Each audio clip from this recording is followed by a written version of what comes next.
ಋಷಿಭ್ಯೋ ನಮೋ ಮಹದ್ಭ್ಯೋ ನಮೋ ಗುರುಭ್ಯಃ. ಓಂ ಶಾಂತಿ ಶಾಂತಿ ಶಾಂತಿ. ಸತ್ಯಮಿಥ್ಯಾ ವಿಭಾಗ.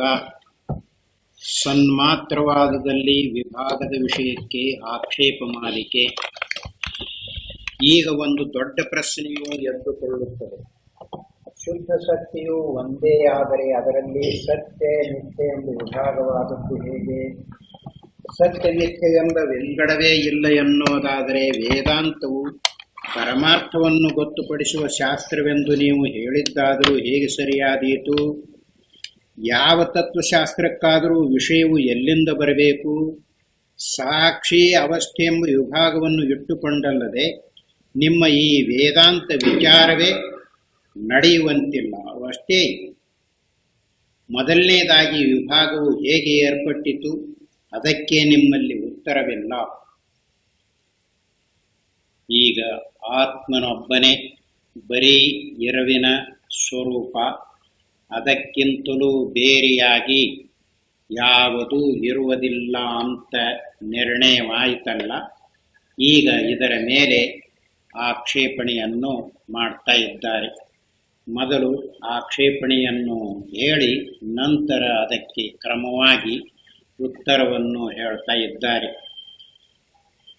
ಈಗ ಶುದ್ಧ ಸತ್ಯವು ಒಂದೇ ಅಂತ ಹೇಳಿದರಲ್ಲ, ಶುದ್ಧ ಸತ್ಯವು ಒಂದೇ ಆದರೆ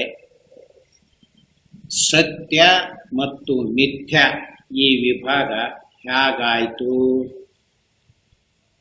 ಇನ್ನು ಸತ್ಯ ಮಿಥ್ಯ ಈ ವಿಭಾಗವಿಲ್ಲ, ಬರೀ ಪರಮಾರ್ಥವೇ ಅಂತ ಹೇಳಿದರೆ ಶಾಸ್ತ್ರಕ್ಕೆ ವಿಷಯವೇ ಇಲ್ಲವಾದ್ದರಿಂದ ಈ ವೇದಾಂತ ಯಾರಿಗೆ ಹೇಳುವುದಕ್ಕೆ ಹೊರಟಿದೆ?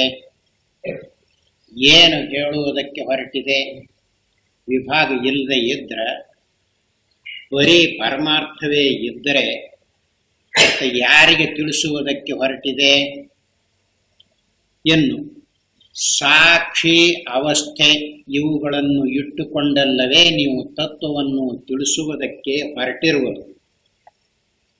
ಇದು ಮೊದಲಿಗೆ ಹೇಗೆ ಸಿದ್ಧವಾಗುತ್ತಿದೆ ನಿಮ್ಮಲ್ಲಿ? ಸಾಕ್ಷಿ ಅವಸ್ಥೆ ಅನ್ನೋದು. ಇದಕ್ಕೆ ನಿಮ್ಮಲ್ಲಿ ಉತ್ತರವಿಲ್ಲ. ಅವಸ್ಥೆಗಳು ಮೂರಾದದ್ದು ಹೇಗೆ? ಜನರಿಗೆ ಎಚ್ಚರ, ಕನಸು, ನಿದ್ರೆ ಇವುಗಳು ತೋರಿಕೊಳ್ಳುತ್ತಿವೆಯೋ ಇಲ್ಲವೋ? ಇವು ಅವರಿಗೆ ಬರುತ್ತಿವೆಯೋ ಇಲ್ಲವೋ? ಇವು ಎಲ್ಲಿಂದ ಬಂದವು? ಅವಸ್ಥೆಗಳಲ್ಲಿ ನಾನು ಮಿಕ್ಕದ್ದು ಎಂಬ ವಿಂಗಡವಾದದ್ದು ಹೇಗೆ? ಈಗ ಎಚ್ಚರದ ಅವಸ್ಥೆಯೂ ಇದೆ, ನಾನು ಅಂತನಿಸುತ್ತಿದೆ. ನಾನು ಅನ್ನುವುದಕ್ಕೆ ವಿಷಯವಾಗಿ ಪ್ರಪಂಚವು ತೋರಿಕೊಳ್ಳುತ್ತಿದೆ. ಇದೆಲ್ಲ ಎಲ್ಲಿಂದ ಬಂತು? ನನ್ನ ಹೊರಗೆ ಕಾಣುವ ಪ್ರಪಂಚವು ದ್ರವ್ಯ, ಗುಣ, ಕರ್ಮ ಎಂದು ವಿಂಗಡಿಸಿಕೊಂಡು ಸಾಮಾನ್ಯ ವಿಶೇಷ ಭಾವದಿಂದ ತೋರಿಕೊಳ್ಳುತ್ತಾ ಬಗೆ ಬಗೆಯ ಸಂಬಂಧಗಳಿಂದ ಕೂಡಿರುವಂತೆ ಕಾಣುವುದಲ್ಲ. ಇಷ್ಟೆಲ್ಲ ದ್ವೈತಕ್ಕೂ ಭೇದಕ್ಕೂ ಏನು ಕಾರಣ? ನಾನು ಅಂತೀಗ ಹೇಳಿಕೊಳ್ಳುವಾಗ ನನಗಿಂತಲೂ ಹೊರಗೆ ಬೇರೆಯಾಗಿ ತೋರಿಕೊಳ್ಳುತ್ತಿದೆಯಲ್ಲ ಪ್ರಪಂಚ. ಆ ಪ್ರಪಂಚದಲ್ಲಿ ದ್ರವ್ಯಗಳು ಇದ್ದುಕೊಂಡಿವೆ, ಗುಣಗಳು ಇದ್ದುಕೊಂಡಿವೆ, ಕರ್ಮಗಳು ನಡೆಯುತ್ತಿವೆ. ಇವೆಲ್ಲ ಎಲ್ಲಿಂದ ಬಂದು? ಯಾಕೆ ಕೇಳ್ತಾ ಇದ್ದಾನೆ ಅಂದರೆ, ನೀವು ಆತ್ಮನು ಅಷ್ಟೇ ಇರುವುದು, ಬರೀ ಇರುವಿನ ಸ್ವರೂಪವೇ ಇರುವುದು ಅಂತ ಹೇಳಿದ್ರಲ್ಲ, ಅದು ಅಷ್ಟೇ ಇದ್ರೆ ಈ ಸತ್ಯ ಮಿಥ್ಯ ಅನ್ನೋದು ಹೇಗೆ ಬಂತು? ಸಾಕ್ಷಿ ಅವಸ್ಥೆ ಅನ್ನೋದು ಹೇಗೆ ಬಂತು? ನಾನು ಮಿಕ್ಕದ್ದು ಅನ್ನೋದು ಹೇಗೆ ಬಂತು? ಮಿಕ್ಕದ್ದರಲ್ಲಿ ದ್ರವ್ಯ ಗುಣ ಕರ್ಮಾದಿಗಳ ವ್ಯವಹಾರ ಹೇಗೆ ಬಂತು? ಅವುಗಳ ಸಂಬಂಧ ಎಲ್ಲಿಂದ ಬಂತು? ಸಂಬಂಧ ಒಂದೇ ಎರಡೇ? ಎಷ್ಟೋ ಥರದ ಸಂಬಂಧಗಳು ಇದ್ದುಕೊಂಡಿವೆ. ಇವೆಲ್ಲ ಹೇಗೆ ಬಂದು? ಇಷ್ಟೆಲ್ಲ ಈ ದ್ವೈತವು ತೋರಿಕೊಳ್ಳುತ್ತಿದೆಯಲ್ಲ, ಆ ದ್ವೈತದಲ್ಲಿ ಒಂದಕ್ಕೊಂದು ಭೇದವು ಇದ್ದುಕೊಂಡಿದೆ. ಇಷ್ಟೆಲ್ಲ ಹೇಗೆ ಬಂತು? ಎಲ್ಲಿಂದ ಬಂತು? ನೀವು ಹೇಳೋದೇನು? ಆತ್ಮನೊಬ್ಬನೇ ಬರೀ ಇರುವಿನ ಸ್ವರೂಪನೇ, ಅವನಿಗಿಂತ ಬೇರೆ ಇಲ್ಲ ಅಂತ ಹೇಳ್ಕೊಂಡು ಬಂದಿರಲ್ಲ. ಅಷ್ಟೇ ಇರಬೇಕೋ ಇಲ್ವೋ? ಇದು ಎಲ್ಲ ಎಲ್ಲಿಂದ ಬಂತು? ಅವುಗಳಲ್ಲಿ ಎಲ್ಲಿ ನೋಡಿದರೂ ಸತ್ಯ ಇದು ಮಿಥ್ಯೆ ಎಂದು ಬೇರೆ ಬೇರೆಯಾಗಿ ವ್ಯವಹಾರವಿರುವುದಲ್ಲ. ಇದಕ್ಕೆ ನಾವು ವ್ಯವಹಾರ ಮಾಡ್ತಾ ಇರುವಾಗ ಅದು ಸುಳ್ಳಳ, ಇದು ಖರೆ, ಇದು ನಿಜ, ಅದು ಸುಳ್ಳು, ಹೀಗೆ ವ್ಯವಹಾರ ಮಾಡ್ತಾ ಇದ್ದೇವಲ್ಲ. ಇದು ಎಲ್ಲಿಂದ ಬಂತು? ನಿಜ ಅನ್ನೋದು ಎಲ್ಲಿಂದ ಬಂತು? ಸುಳ್ಳು ಅನ್ನೋದು ಎಲ್ಲಿಂದ ಬಂತು? ಜನರಲ್ಲಿ ಈ ಭಾವನೆಯು ತುಂಬಿಕೊಂಡಿದೆಯಲ್ಲ, ಇದು ಹ್ಯಾಕ್ ಬಂತು? ಇದಕ್ಕೆ ಏನು ಕಾರಣ? ಎಲ್ಲಕ್ಕೂ ಮಿಗಿಲಾಗಿ ಎಚ್ಚರವು ಸತ್ಯವೆಂದು ಕನಸು ಮಿಥ್ಯೆಯೆಂದು ಲೋಕದಲ್ಲಿ ಎಲ್ಲರೂ ಬಗೆಯುತ್ತಿರುವರಲ್ಲ. ಇದು ನಿಮ್ಮ ಮತದಲ್ಲಿ ಹೇಗೆ ಸರಿಯಾದೀತು?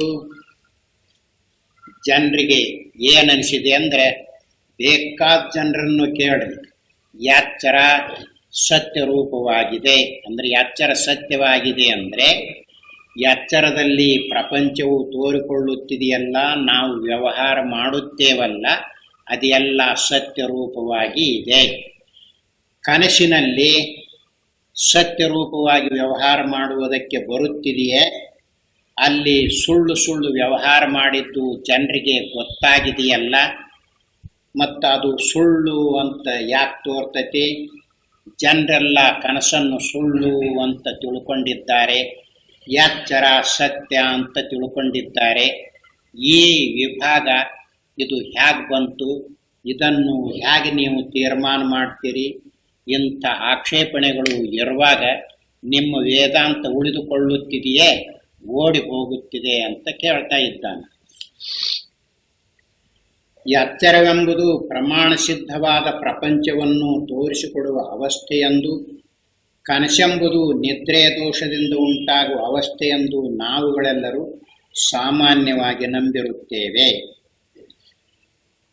ಎಚ್ಚರ ಅಂತ ಈಗ ಹೇಳ್ತೇವಲ್ಲ, ಇದರಲ್ಲಿ ವ್ಯವಹಾರ ಮಾಡುವಾಗ 5 ಜ್ಞಾನೇಂದ್ರಿಯಗಳಿವೆಯಲ್ಲ, ಈ ಪ್ರಮಾಣಗಳನ್ನು ಇಟ್ಟುಕೊಂಡು ಶಬ್ದ ಸ್ಪರ್ಶಾದಿಗಳನ್ನು ನಾವು ತೋರಿಸುತ್ತಿವೆಯಲ್ಲ, ಇವು ಪ್ರಮಾಣದಿಂದ ವಿಷಯಗಳನ್ನು ಇರುವಂತೆ ತೋರಿಸುವುದರಿಂದ ಈ ಅವಸ್ಥೆಯು ಹೆಚ್ಚಿನದು ಅಂತ ಸಹಜವಾಗಿ ಎಲ್ಲರಿಗೂ ಗೊತ್ತಾಗಿದೆ. ಇನ್ನು ಕನಸಿನಲ್ಲಿ ತೋರಿಕೊಳ್ಳುತ್ತಿದೆಯಲ್ಲ, ಆ ಕನಸು ನಿದ್ರಾ ದೋಷದಿಂದ ಉತ್ಪನ್ನವಾಗುತ್ತಿದೆ ಅಂತ ಎಲ್ಲರಿಗೂ ತಿಳಿದಿದೆ. ಯಾಕೆ ಅಂದರೆ, ಕನಸಿನಲ್ಲಿ ವ್ಯವಹಾರ ಮಾಡಿದರೆ ಯಾರಾದರೂ ನಿಜವಾಗಿ ವ್ಯವಹಾರ ಮಾಡಿದೆ ಅಂತ ಹೇಳಿಕೊಳ್ಳುತ್ತಾರೆಯೇ? ಇಲ್ಲ. ಮತ್ತು ಹೀಗಿರುವಾಗ ಎಚ್ಚರ ಬೇರೆ ಆಯಿತು, ಕನಸು ಬೇರೆ ಆಯಿತು, ಎಚ್ಚರ ನಿಜ ಅಂತಾಯಿತು, ಕನಸು ಸುಳ್ಳು ಅಂತಾಯಿತು.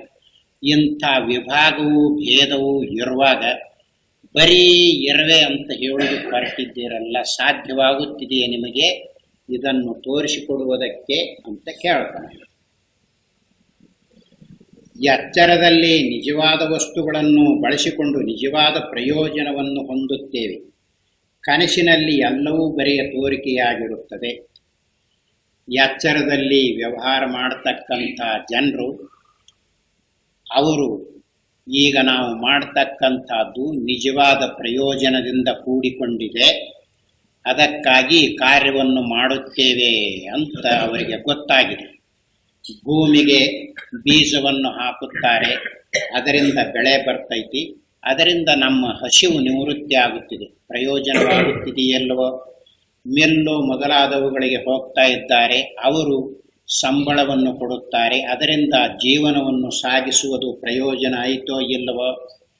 ಇನ್ನು ಕನಸಿನಲ್ಲಿ ಅಲ್ಲಿ ವ್ಯವಹಾರ ಮಾಡಿದಂತೆ ಕಾಣಿಸಬಹುದು, ಆದರೆ ಅಲ್ಲಿ ನಿಜವಾಗಿರುತ್ತಿದೆಯೇ? ಬರೀ ತೋರಿಕೆ, ಏನೇನೋ ಮಾಡಿದ್ದು ಅನಿಸ್ತೈತಿ, ಆದರೆ ನಿಜ ಎಚ್ಚರದಲ್ಲಿ ಹೇಗೆ ನಿಜವಾಗಿರ್ತದೋ ಹಾಗಿರುವುದಕ್ಕೆ ಅವಕಾಶವಿಲ್ಲ. ಆದ್ದರಿಂದಲೇ ಅದು ಬರೀ ತೋರಿಕೆಯಾಗಿದೆ.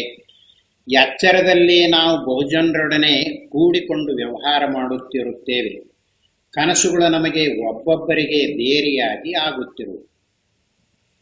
ಎಚ್ಚರದಲ್ಲಿ ನಾವೀಗ ವ್ಯವಹಾರ ಮಾಡಬೇಕಾದ್ರೆ ಎಲ್ಲರೂ ಕೂಡಿಕೊಂಡು ಅವರು ಕೂಡ ನಾವು ಬಳಸ್ತಾ ಇದ್ದೇವೆ, ವ್ಯವಹಾರ ಮಾಡ್ತೀವಿ, ಕೊಡ್ತೇವೆ, ತಕ್ಕೊಂತೇವೆ, ಅವರು ನಮಗೆ ಕೊಡ್ತಾ ಇದ್ದಾರೆ, ತಕ್ಕೊಳ್ತಾ ಇದ್ದಾರೆ, ಹೀಗೆ ಎಲ್ಲ ಜನರು ಕೂಡ ಹೀಗೆ ಬಳಸ್ತಾ ಇದ್ದೇವೆ. ಕನಸು ಒಬ್ಬೊಬ್ಬರಿಗೆ ಒಂದೊಂದು ಬೇರೆ ಬೇರೆ ಆಗ್ತದೆ. ಕನಸು ನನಗಾದ ಕನಸು ನಿಮಗಿಲ್ಲ, ನಿಮಗಾದ ಕನಸು ಇನ್ನೊಬ್ಬರಿಗಿಲ್ಲ. ಹೀಗಿರುವಾಗ ಎಲ್ಲರೂ ಕೂಡಿಕೊಂಡು ವ್ಯವಹಾರ ಮಾಡುವುದಕ್ಕೆ ಕನಸಿನಲ್ಲಿ ಬರುತ್ತಿದೆಯೇ? ಎಲ್ಲ. ಹೀಗಿರುವಾಗ ಎಚ್ಚರದ ಬೆಲೆ ಕನಸಿಗೆ ಬರ್ತೈತ? ಯಾಕೆ ಬಂದಿತು? ಆದ್ದರಿಂದ ಎಚ್ಚರವು ನಿಜವಾದದ್ದು, ಕನಸು ಬರಿಯ ತೋರಿಕೆಯ ರೂಪವಾದದ್ದು. ಎಚ್ಚರದಲ್ಲಿ ಕಾಣುವ ಪ್ರಪಂಚವು ಅಂದಿಗೂ ಇಂದಿಗೂ ಎಂದೆಂದಿಗೂ ಒಂದೇ ಆಗಿರುತ್ತದೆ. ಆದರೆ ಕನಸುಗಳು ದಿನಕ್ಕೊಂದು ಬಗೆಯಾಗಿರುತ್ತದೆ. ಎಚ್ಚರದ ಅವಸ್ಥೆಯಲ್ಲಿ ತೋರಿಕೊಳ್ಳುವ ಪ್ರಪಂಚವಿದೆಯಲ್ಲ, ಇವತ್ತು ನೋಡಿದ ಜನರನ್ನೇ ನಾಳೆ ನೋಡ್ತೀವಿ, ನಾಳೆ ನೋಡಿದ ಜನರನ್ನೇ ಇನ್ನು 10 ವರ್ಷದ ಮೇಲೆ ನೋಡುವುದಕ್ಕೆ ಸಾಧ್ಯವಿದೆ. ಆದ್ದರಿಂದ ಎಚ್ಚರದಲ್ಲಿ ತೋರಿಕೊಳ್ಳುವ ಪ್ರಪಂಚವು ಹಿಂದು ಇಂದು ಮುಂದು ಅದೇ ಇರ್ತದೆ.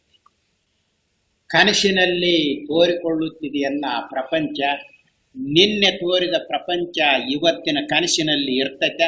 ನಿನ್ನೆ ಯಾರು ಕೂಡ ಗೆಳತನ ಕಟ್ಟಿದ್ವಿ ಕನಸಿನಲ್ಲಿ, ಇವತ್ತಿನ ಕನಸಿನಲ್ಲಿ ಅವರನ್ನು ನೋಡುವುದಕ್ಕೆ ಸಾಧ್ಯವಾಗುತ್ತಿದೆಯೇ? ಎಲ್ಲ. ನಿನ್ನೆ ಕನಸಿನಲ್ಲಿ ಮದುವೆ ಮಾಡಿಕೊಂಡಿದ್ದಾನೆ, ಇವತ್ತಿನ ಕನಸಿನಲ್ಲಿ ಆಕಿಲ್ವೇ ಇಲ್ಲ, ಇನ್ನೊಬ್ಬಕ್ಕೆ ಯಾವತ್ತೋ ಅದ. ಹೀಗಿರುತ್ತಿದೆ. ಅಂದ ಬಳಿಕ ಎಚ್ಚರದಲ್ಲಿ ಇರುವ ವ್ಯವಹಾರಕ್ಕೂ ಕನಸಿನಲ್ಲಿರುವ ವ್ಯವಹಾರಕ್ಕೂ ಎಷ್ಟು ಅಂತರವಿದೆ.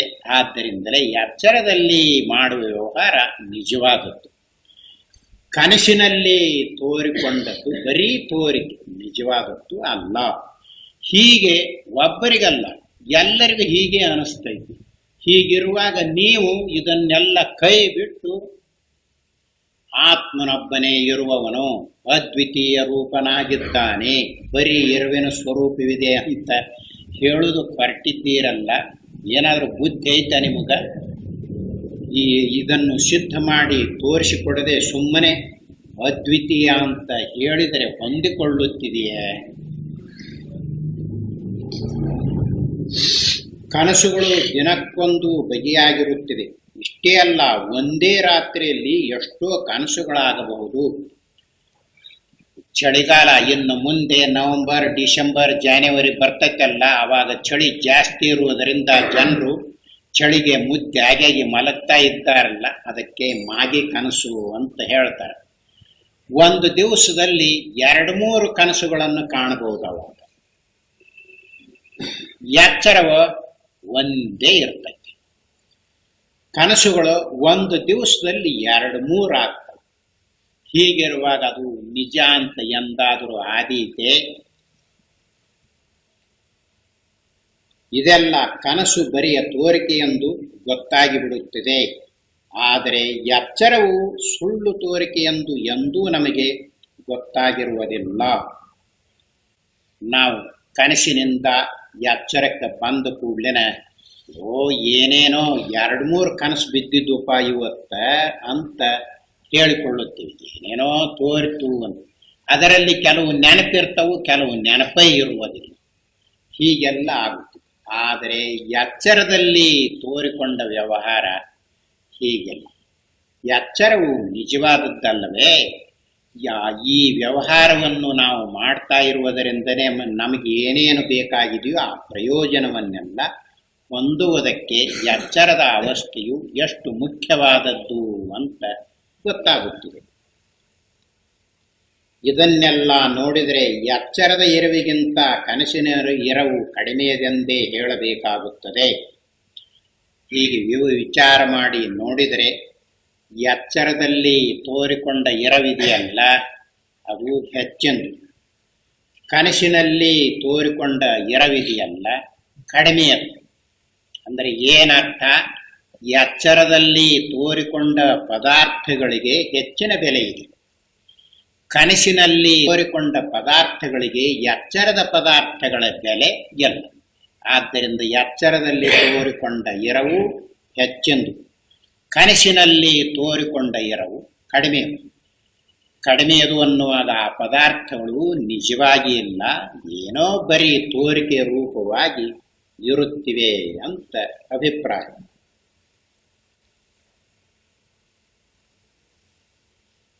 ಅದೇನು ಅಥವಾ ಕನಸು ಬರಿಯ ತೋರಿಕೆ ಹೊರತು ಅದೇನು ಇರವಲ್ಲವೆಂದು ಹೇಳಿದರೂ ಸರಿಯಾಗುತ್ತದೆ.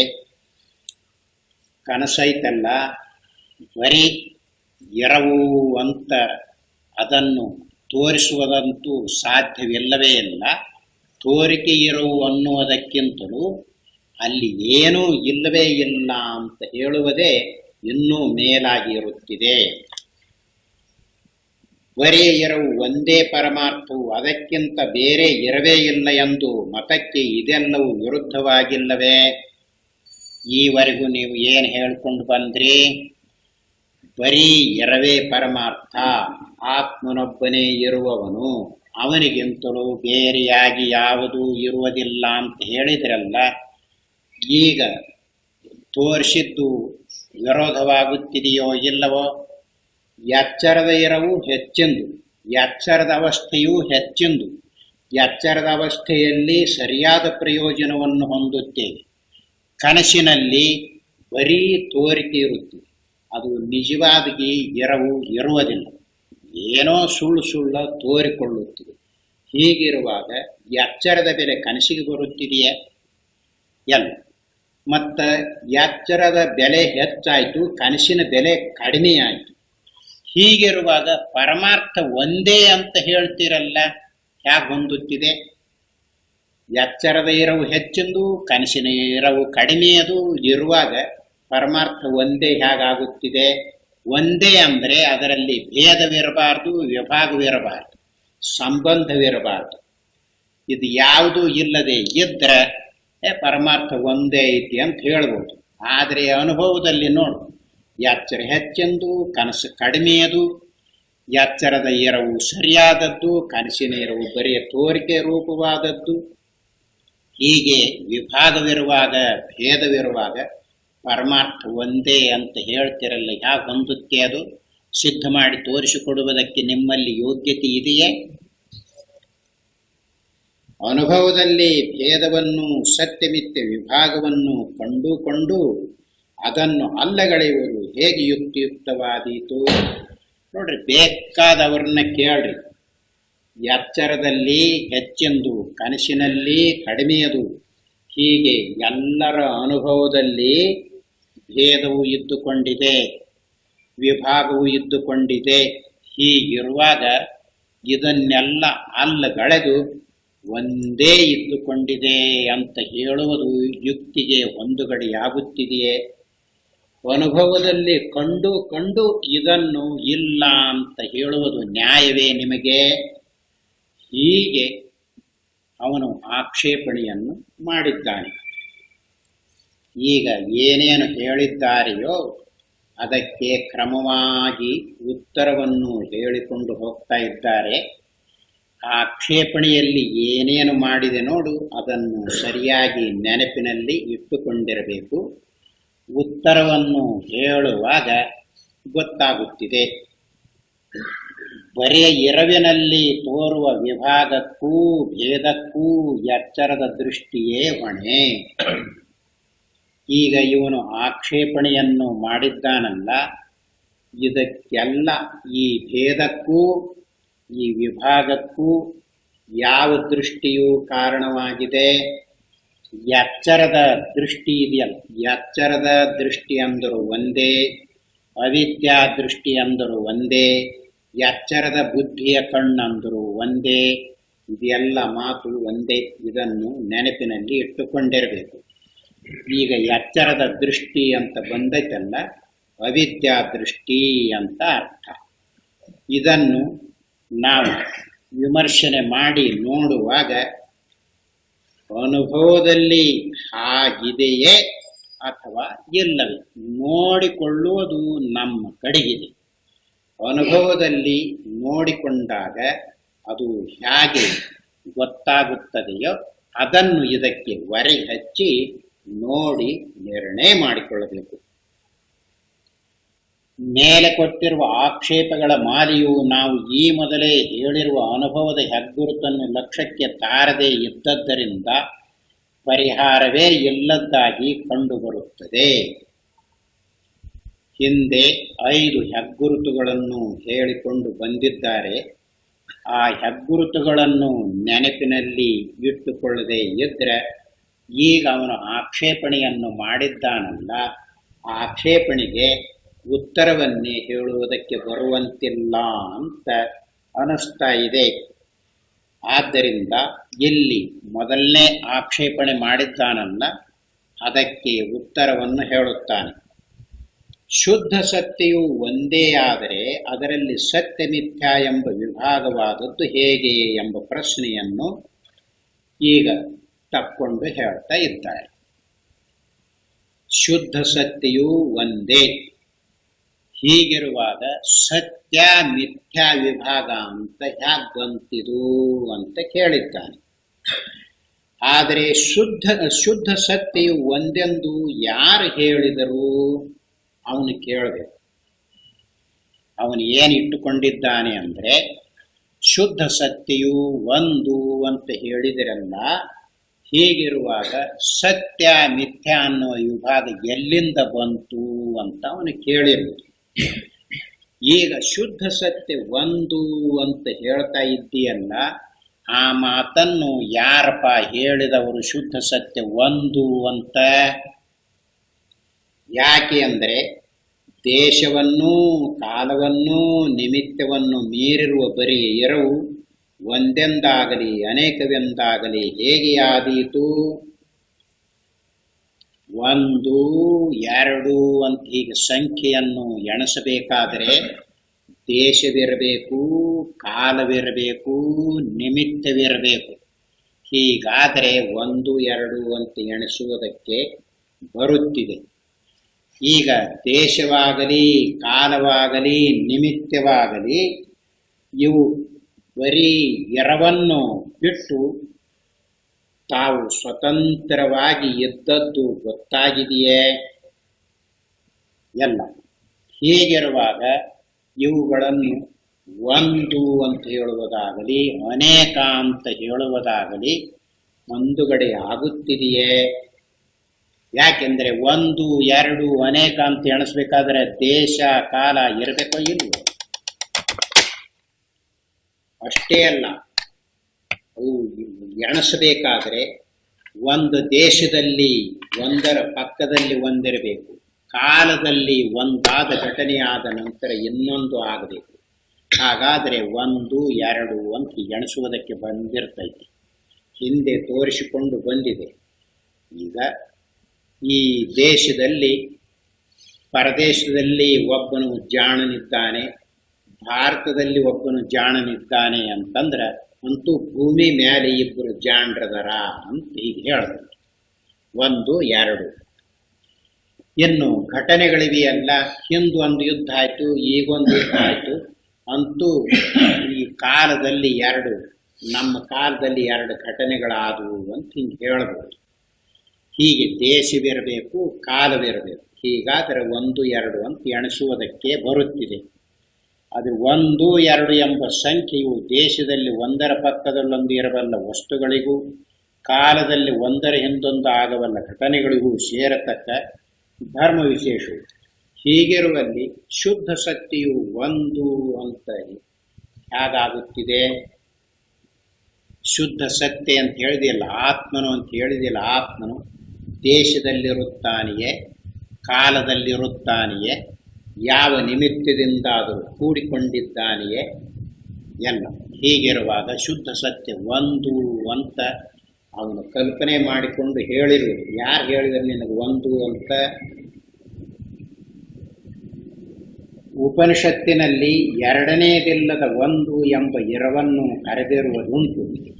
ಅದು ಎರಡನೇದಿರುವ ಒಂದಲ್ಲ ಎಂಬುದನ್ನು ತಿಳಿಸುವುದಕ್ಕಾಗಿ ಮಾತನ್ನು ಹೇಳಿರುತ್ತದೆ ಎಂಬುದನ್ನು ಅರಿಯದ ಮೂಢರು ಬರೀ ಎರವು ಎಂಬುದು ಒಂದು ಎಂದು ಭ್ರಮಿಸಿರುತ್ತಾರೆ. ಸದೇವ ಸೌಮ್ಯೇದಮಗ್ರಮಾಸೀತ್ ಏಕಮೇವಾದ್ವಿತೀಯಂ ಬ್ರಹ್ಮ ಅಂತ ಛಾಂದೋಗ್ಯದಲ್ಲಿ ಬರುತ್ತಿದೆಯಲ್ಲ, ಅಲ್ಲಿ ಏಕಮೇವಾದ್ವಿತೀಯಂ ಏಕಂ ಏವಂ ಅದ್ವಿತೀಯಂ ಅಂತ ಹೇಳಿದೆಯಲ್ಲ, ಅದು ಒಂದು ಅಂತ ಹೇಳುವುದಕ್ಕೆ ಬಂದಿಲ್ಲ. ಎರಡಿಲ್ಲದ ಒಂದು ಅಂತ ಸಂಖ್ಯೆ ಇಲ್ಲ ಅಂತ ತೋರಿಸಿಕೊಡುವುದಕ್ಕಾಗಿ ಅದನ್ನು ಹಾಗೆ ಹೇಳಿದೆ. ಅದನ್ನು ಸರಿಯಾಗಿ ತಿಳಿಯದೇ ಇರುವವರು ಅದ್ವೈತ ಅಂತ ಹೇಳಿತಲ್ಲ, ಒಂದು ಅಂತ ಹೇಳಿತಲ್ಲ, ಏಕಂತ ಹೇಳಿತಲ್ಲ, ಒಂದಂತ ಹೇಳಿತಲ್ಲ ಅಂತ ಭ್ರಮಿಸ್ತಾ ಇದ್ದಾರೆ. ಅಂದರೆ ಸರಿಯಾಗಿ ಅವರಿಗೆ ಗೊತ್ತಿಲ್ಲ ಅಂತ ಅಭಿಪ್ರಾಯ. ಒಂದು ಅನ್ನುವ ಸಂಖ್ಯೆಯಲ್ಲ, ಅದೇ ಇರುವುದು ಅನ್ನುವ ಮಾತಿನಲ್ಲಿ ಏಕಂ ಏವಂ ಅದ್ವಿತೀಯಂ ಅಂತ 3 ಸಾರಿನೂ ಅದನ್ನೇ ಹೇಳಿರುವುದು. ವ್ಯವಹಾರದಲ್ಲಿ ನೋಡ್ರಿ, ಈಗ ನಾನು ಮೊದಲನೇ ಸಾರಿ ಒಂದು ಸಾರಿ ಹೇಳಿದ್ದೆ ನಿಮ್ಗೆ, ಈಗ ಎರಡನೇ ಸಾರಿ ಹೇಳ್ತೀನಿ, ಇನ್ನೂ ಒಂದು ಸಾರಿ ಹೇಳ್ತೀನಿ, 3 ಸಾರಿ ಹೇಳ್ತೀನಿ, ಆಮೇಲೆ ನನ್ನ ಕೈ ಗೊತ್ತಾಗುತ್ತೆ. ಹೀಗೆ ಹೇಳ್ತಾ ಇದ್ದಾರಲ್ಲ, ಹಾಗೆ ಶ್ರುತಿ ಇದೆಯಲ್ಲ, ಏಕಂ ಅದೇ, ಏವಂ ಅದುವೇ, ಅದ್ವಿತೀಯ ಅದೇ, ಹೀಗೆ ತೋರಿಸುವುದಕ್ಕೆ ಬಂದು ಗೊತ್ತಿಲ್ಲದೆ ಇರುವಾಗ ಅದ್ವಿತೀಯ ಅಂದ್ರೆ ಎಚ್ಚರದ ಬುದ್ಧಿ ಐತ್ ನೋಡು. ಏಕಂ ಅಂದ್ರೆ ಒಂದು, ಏವ ಅಂದ್ರೆ ಒಂದೇ, ಅದ್ವಿತೀಯ ಅಂದ್ರೆ ಒಂದು. ಹೀಗೆ ಅರ್ಥ ಮಾಡಿಕೊಳ್ಳುತ್ತಂದ್ರೆ ಸಂಖ್ಯೆ ಹಚ್ಚುವುದಕ್ಕೆ ಹೋಗ್ತೈತಿ, ಅದು ಸರಿಯಲ್ಲ. ಎಚ್ಚರದ ಬುದ್ಧಿಯ ಕಣ್ಣಿನಿಂದ ಎಲ್ಲವನ್ನೂ ನೋಡುತ್ತಿರುವುದೇ ಇದಕ್ಕೆ ಕಾರಣವಾಗಿರುತ್ತದೆ. ಎಚ್ಚರದ ಬುದ್ಧಿಗೆ ಅದಕ್ಕೆ ಏನು ಬೇಕು ಅಂದ್ರೆ ಭೇದ ಇರಬೇಕು, ಪರಿಚ್ಛಿನ್ನ ಇರಬೇಕು, ಹಾಗಾದ್ರೆ ವ್ಯವಹಾರ ಮಾಡೋದಕ್ಕೆ ಬರ್ತೈತಿ. ಅದು ಯಾಕೆ ಹೀಗೆ ಕಲ್ಪನೆ ಮಾಡುತ್ತೆ ಅಂದ್ರೆ, ಆತ್ಮನು ಒಬ್ಬನೇ, ಅವನಿಗಿಂತ ಬೇರೆಯಾದದ್ದು ಪ್ರಪಂಚ. ಹೀಗೆ ಅರ್ಥ ಮಾಡ್ತಾ ಇದೆ. ಅಷ್ಟೇ ಅಲ್ಲ, ಅದು ಜ್ಞಾನಿಗಳು ಒಬ್ಬರು, ಉಳಿದವರು ಅಜ್ಞಾನಿಗಳು. ಹೀಗೆ ಅವ್ರು ಬೇರೆ ಇವ್ರು ಬೇರೆ ಅಂತ ಹೀಗೆ ಅರ್ಥ ಮಾಡ್ತಾ ಇದ್ವಿ. ಆದರೆ ಅದನ್ನೇ ಅನುಭವವನ್ನು ಕೇಳ್ರಿ, ಅದು ಹೇಳ್ತದೆ. ಆತ್ಮನು ಅಂತ ಹೇಳಿದಾಗ ಪ್ರಪಂಚ ಅಂತ ಮೊದಲಿಗೆ ತಿಳ್ಕೊಂಡಿದ್ದೀಯಲ್ಲ, ಅದು ಆತ್ಮ. ಹೀಗೆ ಹೇಳ್ತದೆ. ಮತ್ತು ಪ್ರಪಂಚ ಯಾವುದದು? ಪ್ರಪಂಚ ಅನ್ನುವ ಸುದ್ದಿ ಇರುತ್ತಿದೆಯೇ ಆತ್ಮನಲ್ಲಿ ನಿಲುಗಡೆ ಬಂದಾಗ. ಇನ್ನು ಇವರು ಜ್ಞಾನಿಗಳು, ಇವರು ಅಜ್ಞಾನಿಗಳು ಅಂತ ಹೀಗೆ ಭೇದ ಮಾಡ್ತೈತಲ್ಲ. ಜ್ಞಾನಿಗಳಂದ್ರೆ ಏನು? ಆತ್ಮನನ್ನು ತಿಳಿದವರು. ಅಜ್ಞಾನಿಗಳ ಆತ್ಮನನ್ನು ತಿಳಿಯದೇ ಇರುವವರು. ಹೀಗೆ ಭೇದ ಮಾಡ್ತೀಯಲ್ಲ, ನೀನು ಆತ್ಮನನ್ನು ತಿಳಿದೀಯೋ? ತಿಳಿದೇನಿ ಅಂದ್ರೆ ಜ್ಞಾನಿ ಅಜ್ಞಾನಿ ಅಂತ ವಿಭಾಗ ಎಲ್ಲಿಂದ ಬಂತು ನಿನಗ? ಬರುದಿಲ್ಲ. ಮತ್ತ ಅಜ್ಞಾನಿ ಅಂತ ಆದ್ರೆ ಜ್ಞಾನಿ ಸುದ್ದಿ ಗೊತ್ತಿಲ್ಲ ನಿನಗ, ಅವನ್ಯಾಕೆ ಹೇಳ್ತಿದಿ? ಹೀಗಿತ್ತುಕೊಂಡಿದ್ದಿ. ಆದ್ದರಿಂದಲೇ ಈ ಎಚ್ಚರದ ಬುದ್ಧಿ ಏನ್ ಮಾಡುತ್ತೆ ಅಂದ್ರೆ ತಾನೇ ಹಾಗೆ ಇಟ್ಕೊಳ್ಳುತ್ತೆ. ಅತ್ತಾಗೊಂದು ಇತ್ತಾಗೊಂದು, ಅದು ಒಂದು ಇದು ಒಂದು, ಆತ್ಮ ಒಂದು ಪ್ರಪಂಚ ಒಂದು, ಹೀಗಿಟ್ಟುಕೊಂಡು ನೋಡ್ತೈತಿ. ಅದಕ್ಕಾಗಿಯೇ ಬುದ್ಧಿಯ ಸ್ವಭಾವವನ್ನು ಹಿಂದೆ ಹೇಳಿಕೊಂಡು ಬಂದಿದೆ. ಈ ಬುದ್ಧಿಯ ಸ್ವಭಾವವನ್ನು ನಮ್ಮ ಭಾರತದವರು ಅಷ್ಟೇ ಕಂಡಿಲ್ಲ, ಪರದೇಶದವರು ಸಹಿತ ಕಂಡುಕೊಂಡಿದ್ದಾರೆ. ಅವರು ತಾತ್ವಿಕ ವಿಷಯವನ್ನು ಹೇಳುವಾಗ ಇದನ್ನು ಬುದ್ಧಿಯ ಕಣ್ಣಿನಿಂದ ನೋಡಿದಾಗ ಹೀಗನಿಸ್ತೈತಿ ಅಂತ ಅವರು ತಮ್ಮ ಇಂಗ್ಲಿಷ್ ಗ್ರಂಥದಲ್ಲಿ ಬರ್ಕೊಂಡಿದ್ದಾರೆ. ದೇಶ, ಕಾಲ, ಕಾರ್ಯಕಾರಣ ಭಾವ, ಭೇದ, ಸಂಬಂಧ ಇವುಗಳನ್ನಿಟ್ಟುಕೊಂಡು ವ್ಯವಹಾರ ಮಾಡಬೇಕು ಅಂತ ಅವರು ಕಂಡುಕೊಂಡರು. ಈ ಬುದ್ಧಿ ಹೀಗೆ ಮಾಡುತ್ತೆ. ನಮ್ಮ ದೇಶದವರು ಕಂಡುಕೊಂಡಿದ್ದಾರೆ. ಈಗ ಜಿಜ್ಞಾಸುಗಳಿದ್ದಾರಲ್ಲ, ಈ ಬುದ್ಧಿಯನ್ನು ಇಟ್ಟುಕೊಳ್ಳದೆ ಅನುಭವದಿಂದ ನೋಡಿಕೊಂಡ್ರೆ, ಇಲ್ಲಿ ಹೇಳುವ ಅವನು ಆಕ್ಷೇಪಣೆ ಮಾಡಿದ್ದಾನೆ ನೋಡು, ಅದಕ್ಕೆ ಸರಿಯಾಗಿ ಉತ್ತರ ಸಿಗ್ತಾ ಇದೆ.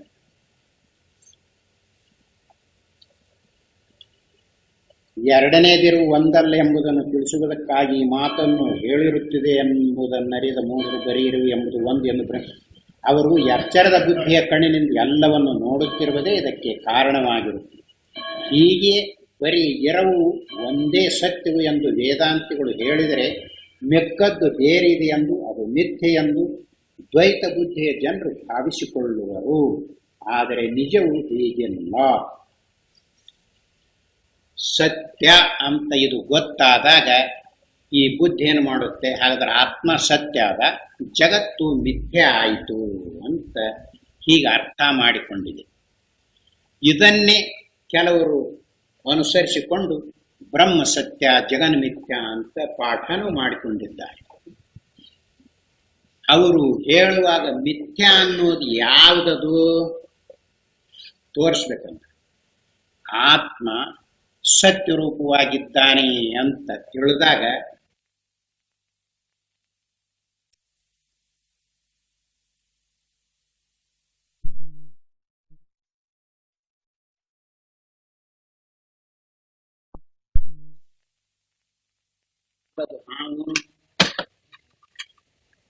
ಮೊದಲಿಗೆ ತೋರಿತ್ತಲ್ರಿ, ಅದು ಮಿಥ್ಯ.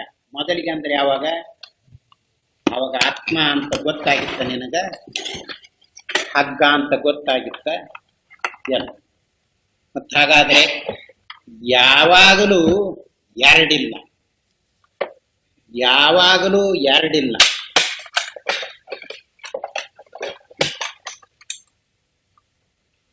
ಪ್ರಪಂಚ ಅಂತ ತೋರ್ತಾ ಇದೆಯಲ್ಲ, ಅವಾಗ ಆತ್ಮನಲ್ಲಿ ನಿಲುಗಡೆ ಬಂದಿರುವುದು ಪ್ರಪಂಚ ಮುಗಿದು. ಆತ್ಮ ಅಂತ ಗೊತ್ತಾಯ್ತು, ಪ್ರಪಂಚ ಯಾವುದು? ಮತ್ತೆ ಎರಡು ಯಾವುದು? ಆತ್ಮ ಒಂದು, ಪ್ರಪಂಚ ಒಂದು. ಎಲ್ಲಿಂದ ಬರ್ತದೆ? ಸತ್ಯ ಒಂದು, ಮಿಥ್ಯ ಒಂದು. ಎರಡು ಎಲ್ಲಿಂದ ಬರ್ತದೆ? ಅದು ಅನುಭವದಿಂದ ನೋಡಿಕೊಂಡರೆ ಹೌದು ಅಂತ ಗೊತ್ತಾಗುತ್ತೆ. ಅನುಭವ ಇಲ್ಲದಿರುವಾಗ ಈ ಬುದ್ಧಿಯ ಕಣ್ಣಿನಿಂದ ನೋಡಿಕೊಂಡಾಗ, ಅಲ್ರಿ ಆತ್ಮ ಸತ್ಯ ಅಂತ ಹೇಳಿ ಪರಮಾತ್ಮನು ಸತ್ಯ ರೂಪನಾಗಿದ್ದಾನೆ ಅಂತ ನಾವು ಒಪ್ಕೊಂತೀವಿ. ಅದರ ಕೂಡ ಪ್ರಪಂಚನೂ ಇರ್ತೈತಿ ಅಂತ ಹೇಳ್ರಿ. ಅದಕ್ಕನ ಈ ದ್ವೈತ ಬುದ್ಧಿ ಐತಲ್ಲ, ಎಲ್ಲಿಂದ ಬಂದೈತಿ ಅಂದ್ರೆ ಬುದ್ಧಿಯಿಂದ ಬಂದೈತಿ. ಅವರು ಯಾವುದನ್ನು ಪ್ರಪಂಚ ಅನ್ನುತ್ತಾರೆಯೋ ಅದೇ ಆತ್ಮ. ಹಾವು ಅಂತ ನೀವು ಯಾವುದನ್ನು ಕಂಡೀರೋ ಅದೇ ಹಗ್ಗ. ಹೀಗೆ ಆದ್ದರಿಂದ ಹಗ್ಗ ಹಾವು ಎರಡಾಗಲೇ, ಆತ್ಮ ಪ್ರಪಂಚ ಎರಡಾಗುತ್ತಿವೆ, ಸತ್ಯ ಮಿಥ್ಯ ಎರಡಿವೆ ಎಲ್ಲ. ಆದ್ದರಿಂದಲೇ ಅನುಭವಕ್ಕೆ ಅನುಸರಿಸಿ ನೋಡಿಕೊಳ್ಳಬೇಕು. ಜನರು ತಿಳಿಯದೇ ಇರುವಾಗ ಏನು ಹೇಳ್ತಾ ಇದ್ದಾರೆ ಅಂದ್ರೆ, ಅವಸ್ಥೆಗಳ ಪ್ರಸಂಗ ಬಂದಾಗ ನಿದ್ರಿನ ಬ್ರಹ್ಮ ಅಂತಾರು ಅಂತ ಹೇಳಿಕೊಳ್ಳುತ್ತಾರೆ, ತಮಾಷೆ ಮಾಡ್ತಾ ಇದ್ದಾರೆ. ಅದರ ಅಭಿಪ್ರಾಯ ಏನಿದೆ? ನಿದ್ರೆ ಅಂತ ನೀವು ಏನ್ ತಿಳ್ಕೊಂಡಿರಲ್ಲ ಬ್ರಹ್ಮ, ಕನಸು ಅಂತ ಏನ್ ತಿಳ್ಕೊಂಡಿರಲ್ಲ ಬ್ರಹ್ಮ, ಎಚ್ಚರ ಅಂತ ಏನ್ ತಿಳ್ಕೊಂಡಿರಲ್ಲ ಬ್ರಹ್ಮ. ಹಾಗಾಗಿ ಹೀಗಿರುವಾಗ ಹಾವ ಹಗ್ಗ ಹೀಗೆ ಹೇಳಿದಾಗ ಏನರ್ಥ? ಹಾವು ಅಂತ ಮೊದಲಿಗೆ ತಿಳಿದಿದ್ರಲ್ಲ, ಅದು ಹಗ್ಗವಾಗಿದೆ. ಅಂದರೆ ವಿಮರ್ಶನೆ ಮಾಡಿ ನೋಡಿದಾಗ, ಬೆಳಕಾಕಿ ನೋಡಿದಾಗ ಅಂತ ಅದರ ಅಭಿಪ್ರಾಯ. ನೀವು ನಿದ್ರೆ ಅಂತ ಏನು ತಿಳ್ಕೊಂಡಿದ್ದೀರೋ ಅದು ಏನು ಅಂತ ವಿಮರ್ಶನೆ ಮಾಡಿ ನೋಡಿದಾಗ ಬ್ರಹ್ಮ. ಕನಸು ಅಂತ ತಿಳ್ಕೊಂಡಿರಲ್ಲ, ಅದು ಏನು ಅಂತ ವಿಚಾರ ಮಾಡಿದಾಗ ಬ್ರಹ್ಮ. ಎಚ್ಚರ ಅಂತ ತಿಳ್ಕೊಂಡಿದ್ದೀರಲ್ಲ, ಇದು ಯಾವ ಅವಸ್ಥೆ ಅಂತ ವಿಚಾರಕ್ಕೆ ತಂದಾಗ ಬ್ರಹ್ಮ. ಹೀಗಿರುವಾಗ ಯಾವುದು ಅವಸ್ಥೆ, ಯಾವುದು ಬ್ರಹ್ಮ? ಬ್ರಹ್ಮವೂ ಐತಿ, ಅವಸ್ಥೆಯೂ ಐತ? ಹಾಗಿಲ್ವೇ ಇಲ್ಲ. ಆದ್ದರಿಂದ ಭ್ರಾಂತಿ ಅಥವಾ ಅಧ್ಯಾಸ ಅನ್ನುವ ಮಾತು ಸರಿಯಾಗಿ ನೋಡಿಕೊಳ್ಳುವುದಕ್ಕೆ ಬಂದರೆ ಎಲ್ಲರಿಗೂ ಗೊತ್ತಾಗೇ ಬಿಡ್ತದೆ. ಭ್ರಾಂತಿ ಅಂದರೆ ಏನರ್ಥ?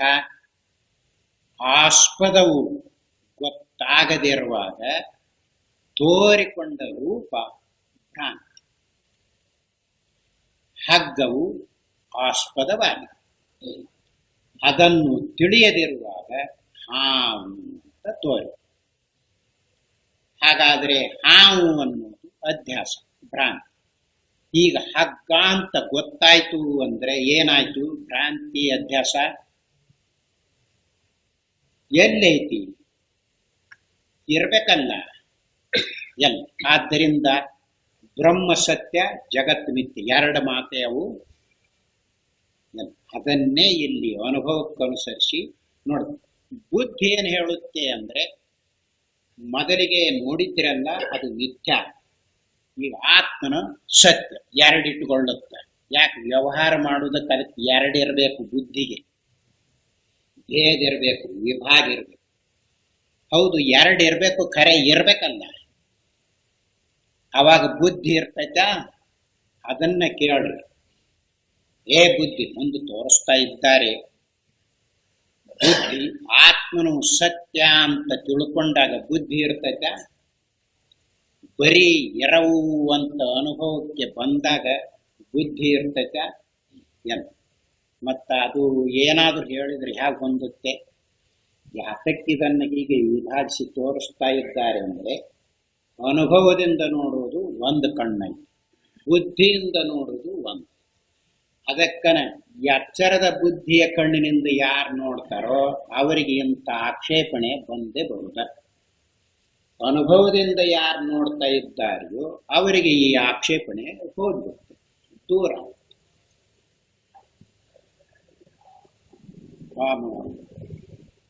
ವೇದಾಂತಿಗಳು ಹೇಳಿದ್ರೆ ಮಿಕ್ಕದ್ದು ಬೇರಿದೆ ಎಂದು, ಅದು ಮಿಥ್ಯೆ ಎಂದು ದ್ವೈತ ಬುದ್ಧಿ ಜನರು ಭಾವಿಸಿಕೊಳ್ಳುವರು. ಆದರೆ ನಿಜವೂ ಹೀಗಿಲ್ಲ. ಸತ್ಯ ಒಂದು, ಮಿಥ್ಯೆ ಎರಡನೇದು. ಹೀಗೆ ಎರಡು ಪದಾರ್ಥಗಳಿಲ್ಲ. ಅದರಂತೆ ಬರೀ ಎರವಿನ ರೂಪನಾದ ಆತ್ಮನೇ ಅವಸ್ಥೆಗಳಿಗೆ ಸಾಕ್ಷಿಯಾಗಿರುತ್ತಾನೆ. ಅಂದರೆ ಅವಸ್ಥೆಗಳು ಆತ್ಮನಿಗಿಂತ ಬೇರೆಯಾಗಿವೆ ಎಂದು, ಆತ್ಮನು ಸಾಕ್ಷಿಯಾಗಿ ಅವುಗಳನ್ನು ನೋಡುವ ಎರಡನೆಯವನೆಂದು ಜನರು ತಿಳಿದುಕೊಳ್ಳುತ್ತಾರೆ. ಇದು ಸರಿಯಲ್ಲ. ಮೊನ್ನೆ ಕೇಳಿತು ಏನು ಅಂದರೆ, ಆತ್ಮನು ಅವಸ್ಥೆಗಳಿಗೆ ಸಾಕ್ಷಿಯಾಗಿದ್ದಾನೆ ಅಂತ ಹೇಳಿದಾಗ ಈ ಬುದ್ಧಿಯ ಕಣ್ಣಿನಿಂದ ನೋಡಿದರೆ ಹೌದು, ಅವಸ್ಥೆಗಳನ್ನು ಆತ್ಮನು ಅರಿಯುತ್ತಾನೆ, ಬೆಳಗ್ತಾ ಇದ್ದಾನೆ ಅಂತ ಹೀಗೆ ಅರ್ಥ ಮಾಡುತ್ತೆ ಬುದ್ಧಿ. ಹಾಗಾದರೆ ಬುದ್ಧಿಯೇ ನೀನು ಹೀಗೆ ಅರ್ಥ ಮಾಡಿದರೆ ಆತ್ಮನು ಎಲ್ಲಿರುತ್ತಾನೆ, ಅವಸ್ಥೆಗಳು ಎಲ್ಲಿರುತ್ತವೆ ಹೇಳು? ಅವಸ್ಥೆ ಎಲ್ಲಿರ್ತವು? ಆತ್ಮ ಅವಸ್ಥೆಗಳನ್ನು ಬೆಳಗ್ಬೇಕಲ್ಲ. ಕಣ್ಣು ರೂಪ ಬೆಳಗ್ಬೇಕಾದ್ರೆ ಕಣ್ಣಿಲ್ಲದ, ರೂಪ ಅಲ್ಲೇ ಐತಿ, ಹೀಗೆ ಬೆಳಗುತ್ತೈತಿ. ಹಾಗೆ ಆತ್ಮ ಎಲ್ಲದನು, ಅವಸ್ಥೆಗಳು ಎಲ್ಲದನು. ಯಾಚರ, ಕನಸು, ನಿದ್ರೆ ಇವುಗಳನ್ನು ಅವನು ಎಲ್ಲಿದ್ದು ಬೆಳಗ್ತಾನೆ? ಗೊತ್ತಿಲ್ಲದೆ ಇರುವಾಗ, ಅನುಭವದಿಂದ ನೋಡಿಕೊಳ್ಳುವುದಕ್ಕೆ ಬರದೇ ಇರುವಾಗ ಬರವಣಿಗೆಯನ್ನು ನೋಡಿಕೊಂಡು ಹೇಳೈತಲ್ರಿ ಶಾಸ್ತ್ರದಲ್ಲಿ 3 ಅವಸ್ಥೆಗಳಿಗೆ ಆತ್ಮ ಸಾಕ್ಷಿ ಅದನಂತ ಹೇಳೈತಲ್ಲ. ಹೌದು ಹೇಳೈತಿ. ಅವಾಗ ಆತ್ಮ ಎಲ್ಲದನ, ಅವಸ್ಥೆಗಳು ಎಲ್ಲಿರ್ತಾವಪ್ಪ ತೋರಿಸು. ಈಗ ಇಂದ್ರಿಯಗಳಾಗಲಿ ಮನೋಬುದ್ಧಿಗಳಾಗಲಿ ಒಳಗದವು, ವಿಷಯಗಳು ಹೊರಗದವು. ಇವುಗಳನ್ನು ಹೀಗೆ ನೋಡ್ತೈತಿ, ತಿಳಿತೈತಿ, ಹೀಗೆಲ್ಲ ಆಗುತ್ತೆ. ಅದರಂತೆ ಆತ್ಮನು ಈ ಅವಸ್ಥೆಗಳನ್ನು ಬೆಳಗುವಾಗ ಆತ್ಮ ಎಲ್ಲಿರ್ತಾನೋ ಅವಸ್ಥೆಗಳು ಎಲ್ಲಿರ್ತಾವ ತೋರಿಸ್ಬೇಕಲ್ಲ. ನೋಡಿಕೊಳ್ಳುವುದಕ್ಕೆ ಅವಕಾಶ ಕೊಡಬೇಕಲ್ಲ. ಯಾವುದು? ಆ ಬುದ್ಧಿ. ಇವನು ಮತ್ತೀಗ ನೋಡುವುದಕ್ಕೆ ವಾನು ಅಂತಂದ್ರೆ ನನ್ನ ಅಲ್ಲಗಳಿತಾನ, ಇವನಿಗೆ ಹೀಗೆ ಹೇಳಿ ಇವನು ಕರ್ಕೊಂಡು ಹೋಗನು ನಮ್ಮ ಹಿಂದ ಅಂತ ಕರ್ಕೊಂಡು ಹೋಗುತ್ತೆ. ಆದ್ದರಿಂದಲೇ ಯಾರು ಬುದ್ಧಿಯ ಬೆನ್ನು ಹತ್ತಿದ್ದಾರೆಯೋ ಅವರಿಗೆ ತತ್ವದ ಸುದ್ದಿ ಸುಳುವು ಗೊತ್ತಿಲ್ಲ. ತೋರಿಸ್ರಿ. ಮತ್ತೆ ಹೇಳಿತಲ್ಲ ಅಂದ್ರೆ ಹೌದು. ಆದ್ರೆ ಹೇಳಿದ್ದರ ಅಭಿಪ್ರಾಯವೇನು ಅಂದ್ರೆ ಇವನು ಸಾಕ್ಷಿಯಾಗಿ ನಿಲ್ಲಲಿ, ಅವಾಗ ಅವಸ್ಥೆಗಳು ಅಂತ ಹೇಳಿತ್ತಲ್ಲ ಏನು ಅನ್ನೋದು ಅವನಿಗೆ ಗೊತ್ತಾಗುತ್ತೆ ಅಂತ ಅದರ ಮರ್ಮ. ಅವಾಗ ಇವನು ಸಾಕ್ಷಿಯಾಗಿ ನಿಂತ ಅಂದ್ರೆ ಅದರ ಎದುರಿಗೆ ಅವಸ್ಥೆಗಳು ಇರ್ತವ. ಇನ್ನೊಂದನ್ನು ಸಹನ ಮಾಡುತ್ತಿದೆಯೇ ಆತ್ಮ, ಎಲ್ಲವನ್ನೂ ನುಂಗಿಕೊಂಡು ತಾನಷ್ಟೇ ಇರುವುದು ಅದರ ಸ್ವಭಾವ. ಹೀಗಿರುವಾಗ ಅದಕ್ಕನ ಯಾಚ್ಚರ ಕನಸು ನಿದ್ರೆ ಅಂತ ಅದಾವು ಅಂತ ಹೇಳುವಾಗ ಆತ್ಮನನ್ನು ತಿಳಿಯದಿರುವಾಗ ಯಾಚ್ಚರ ಕನಸು ನಿದ್ರೆಯಾಗಿ ತೋರ್ತೈತಿ. ಯಾವುದು ತೋರುದು? ಆತ್ಮನೇ. ಪದಾರ್ಥಗಳು ಎಲ್ಲದವು? ಬೇರೆ ಆತ್ಮನನ್ನು ಬಿಟ್ಟು ಬೇರೆ ಪದಾರ್ಥಗಳದವ? ಹಗ್ಗವನ್ನು ಬಿಟ್ಟು ಬೇರೆ ಯಾವುದಾದರೂ ಇದೆಯೇ? ಹಾವಂತ ತೋರಿದ್ರು ಅದೇ, ನೆಲದ ಬಿರುಕು ಅಂತ ತೋರಿದ್ರು ಅದೇ, ನೀರಿನ ಕೋಡಿ ಅಂತ ತೋರಿದ್ರು ಅದೇ, ಡೊಂಕ ಬಡಿಗೆ ಅಂತ ತೋರಿದ್ರು ಅದೇ, ಕೂಮಾಲೆ ಬಿದ್ದೈತಿ ಅಂತ ತೋರಿದ್ರು ಅದೇ. ಯಾವುದಿದ್ರು ಅದೇ, ಇರುವುದು ಒಂದೇ. ಅದರಂತೆ ಆತ್ಮನೇ ಇರುವುದು. ಅದು ಗೊತ್ತಾಗದೆ ಇರುವಾಗ ಯಾತ್ಸರ ಅಂತ ತೋರ್ತೈತಿ, ಕನಸಂತ ತೋರ್ತೈತಿ, ನಿದ್ರೆ ಅಂತ ತೋರ್ತೈತಿ. ಅದು ಗೊತ್ತಾಯ್ತ. ಈಗ ಅವಸ್ಥೆಗಳು ಅಂತ ಏನ್ ಹೇಳಿತ್ತಲ್ಲ, ಹಗ್ಗ ಅಂತ ಗೊತ್ತಾಯ್ತು ಅಂದ್ರೆ ಮೊದಲಿಗೆ ಏನೇನ ಕಂಡಿತ್ತಲ್ಲ ಅದು ಏನಾಯ್ತು? ಹಗ್ಗ ಆಯ್ತು, ಇದ್ದದ್ದಾಯ್ತು. ಅದರಂತೆ ಈ ಅವಸ್ಥೆಗಳು ಆತ್ಮ ಅಂತ ಅನುಭವಕ್ಕೆ ಬರುತ್ತೆ. ಆದ್ದರಿಂದ ಅವಸ್ಥೆಗಳನ್ನು ಆತ್ಮನು ಅರಿಯುತ್ತಾನೆ ಅಂದ್ರೆ ಏನರ್ಥ? ಬುದ್ಧಿ ಇಟ್ಟುಕೊಂಡು ನೋಡುವವರಿಗೆ ಆತ್ಮನು ಎಚ್ಚರವನ್ನು ಅರಿತಾ ಇದ್ದಾನೆ, ಕನಸನ್ನು ಅರಿತಾ ಇದ್ದಾನೆ, ನಿದ್ರೆಯನ್ನು ಅರಿತಾ ಇದ್ದಾನೆ. ಆದ್ದರಿಂದ ನಾನು ಅರಿವಾದೆ. ಅರುವಕ್ಕನ ಇವನು ಅರಿಬೇಕನ ಅರಿವಿ. ಅವನು ಎದುರಿಗೆ ಅವಸ್ಥೆಗಳು ಇದ್ದುಕೊಂಡಿರುತ್ತಿವೆಯೇ ಎಲ್ಲ. ಅವು ಏನು ಅಂದ್ರೆ ಭಾವನೆ ಮಾಡಿಕೊಳ್ತಾ ಇದ್ದಾರೆ. ಬರವಣಿಗೆಯನ್ನು ನೋಡಿಕೊಂಡು ಅನುಭವದಲ್ಲಿ ನೋಡಿಕೊಂಡಿದ್ರೆ ಅಂದ ಗೊತ್ತಾಗ್ತಿತ್ತು. ಅನುಭವದಲ್ಲಿ ನೋಡಿಕೊಂಡ ಅಂದ್ರೆ ಅವಸ್ಥೆಗಳು ಅಂತ ಏನು ಅನಿಸ್ತಿದ್ವೋ ಅವು ಅವಸ್ಥೆಗಳಲ್ಲ. ತತ್ವವನ್ನು ತಿಳಿದುಕೊಳ್ಳುವಾಗ ಬಹಳ ಎಚ್ಚರಿಕೆಯಿಂದ ತಿಳಿಯಬೇಕಾಗಿದೆ. ಆಗ ಆತ್ಮನಾಗಿ ನಿಂತುಕೊಂಡಿದ್ದಾನಲ್ಲ, ಸಾಕ್ಷಿಯಾಗಿ ನಿಂತುಕೊಂಡಿದ್ದಾನಲ್ಲ, ಆಗ ಯಾಚ್ಚರಲ್ಲ, ಕನಸು ಕನಸಲ್ಲ, ನಿದ್ರೆ ಅಲ್ಲ. ಹೀಗೆ ಅನುಭವ ಬರ್ತದೆ. ಯಾಚ್ಚರಿಲ್ಲ, ಕನಸಿಲ್ಲ, ನಿದ್ರೆ ಇಲ್ಲ, ಹೀಗೆ ಅನುಭವಕ್ಕೆ ಬರುವುದಿಲ್ಲ. ಇಲ್ಲ ಅಂತ ಬಂತು ಅಂದ್ರೆ ಬ್ಯಾರೆ ಹೋಗಿಬಿಡುತ್ತೆ. ಇಲ್ಲ ಅನ್ಬೇಕಾದ್ರೆ ಮೊದಲಿಗೆದ್ದು ಇಲ್ಲ ಅಂತ ಬರ್ತದೆ. ಅಲ್ಲ ಅನ್ಬೇಕಾದ್ರೆ ಭ್ರಾಂತಿ ಅಂತ ಸಿದ್ಧ. ಭ್ರಾಂತಿ ಅನ್ನುವ ಮಾತು ಅಲ್ಲ ಅಂತ ತಿಳಿದು ಬರುತ್ತಿದೆ. ಆದ್ದರಿಂದಲೇ ಅದಕ್ಕೆ ಭ್ರಾಂತಿ ಅಂತ ಕರೆದಿರುವುದು. ಇಲ್ಲ ಅಂದ್ರೆ ಮೊದಲಿಗೆದ್ದಿ ಇಲ್ಲ ಅಂತ ಹೀಗೆ ಅರ್ಥವಾಗುತ್ತೆ. ಇಷ್ಟು ಎಚ್ಚರಿಕೆಯಿಂದ ತಿಳಿಯಬೇಕಾಗಿದೆ. ಅದು ಗೊತ್ತಿಲ್ಲದನ ಎಚ್ಚರಿಲ್ಲ, ಕನಸಿಲ್ಲ, ನಿದ್ರೆ ಇಲ್ಲ ಅಂತ ಹೀಗೆ ಅವಸರದಿಂದ ಹೇಳಿದ್ರೆ ಇಲ್ಲ. ಮತ್ತ ಮೊದಲಿಗೆ ಎದ್ದು ಈಗಿಲ್ಲ ಅಂತ ಆಯ್ತು. ಅವನ ಆತ್ಮನಲ್ಲಿ ನಿಂತಿಲ್ಲ ಅಂತ ಆಯ್ತು. ಈಗ ಅಲ್ಲ ಅಂತ ತಿಳ್ಕೊಳ್ತಾ ಇದ್ದಾನಲ್ಲ, ಅಲ್ಲ ಹಗ್ಗ ಅಂತ ತಿಳ್ಕೊಂತಾನಲ್ಲ, ಹಗ್ಗ ಕಂಡಾನ. ಅದರಂತೆ ಅವಸ್ಥೆ ಅಲ್ಲ ಆತ್ಮ ಅಂತ ತಿಳ್ಕೊಂಡನಲ್ಲ, ಅವನ ಅನುಭವ ಮಾಡಿಕೊಂಡ. ಹೀಗಿದ್ದುಕೊಂಡು ಆದ್ದರಿಂದಲೇ ಎರಡು ಪದಾರ್ಥಗಳು ಇಲ್ಲವೇ ಇಲ್ಲ. ಸತ್ಯ ಪದಾರ್ಥ ಒಂದು, ಮಿಥ್ಯಾ ಪದಾರ್ಥ ಒಂದು. ಶುದ್ಧಿನ ಇಲ್ಲ, ಇರುವಂಗ ಐತಿ. ಅದನ್ನು ತಿಳಿದೇ ಇರುವ ಈ ರೂಪದಲ್ಲಿ ತೋರ್ತು. ಇರುವಂತೆ ತಿಳಿದ ಅಂದರೆ ಮುಗಿದೊಟ್ಟು. ಅದಕ್ಕಾಗಿ ಜ್ಞಾನದ ವಿಷಯವಿದೆಯಲ್ಲ ಪ್ರತ್ಯಕ್ಷ ಫಲವುಳ್ಳದ್ದಾಗಿದೆ. ಈಗ ತುಳುತನ ಮುಂದೆ ಅದರ ಫಲ ಬರ್ತೈತಿ ಅಂತ ಹೀಗೆಲ್ಲ. ಈಗ ತಿಳ್ಕೊಂಡ ಅಂದ್ರೆ ಈಗಲೇ ಅದರ ಫಲ.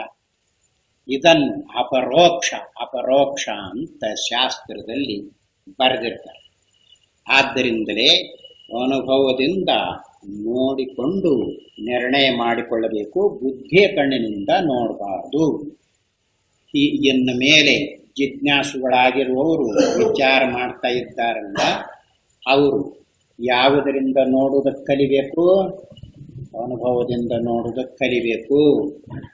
ಬುದ್ಧಿಯಿಂದ ನೋಡುವುದಕ್ಕೆ ಕಲಿತರೆ ಏನಾಗುತ್ತೆ? ಇಲ್ಲಿ ಹೇಳಿದ ಆಕ್ಷೇಪಣೆಗಳಿಗೆ ಅವರಿಗೆ ಸರಿಯಾಗಿ ಉತ್ತರ ಸಿಗುವುದಿಲ್ಲ.